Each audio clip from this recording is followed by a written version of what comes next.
इसलिए आपको देखना होगा आगे क्या होता है।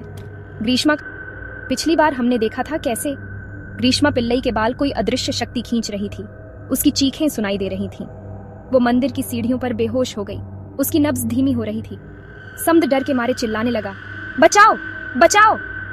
उसकी आवाज गूंज रही थी, लेकिन कोई सुनने वाला नहीं था।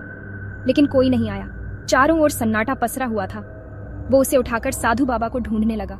उसकी आंखों में चिंता और डर साफ झलक रहा था। जब उसे साधु बाबा मिले और समद ने सब बताया तो वो भी हैरान रह गए। उनकी आंखों में चिंता की लकीरें उभर आईं। उन्होंने कहा, मदद करने का एक ही तरीका है। उनकी आवाज में गंभीरता थी। हमें मुंदिरा की आत्मा से संपर्क करना होगा और माफी मांगनी होगी। यह एक कठिन और खतरनाक प्रक्रिया थी।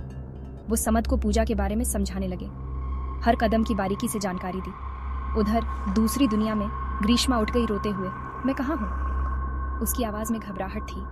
अचानक उसके पीछे एक परछाई दिखाई दी जो डरावनी हंसी हंस रही थी। ग्रीष्मा का दिल तेजी से धड़कने लगा। एक आवाज गूंजी, कैसी हो ग्रीष्मा? उसकी आवाज में एक अजीब सी ठंडक थी। क्या ये मुंदिरा की आवाज है या किसी और की? ग्रीष्मा के मन में सवाल उठने लगे। जानने के लिए लाइक और सब्सक्राइब करें अगले भाग के लिए।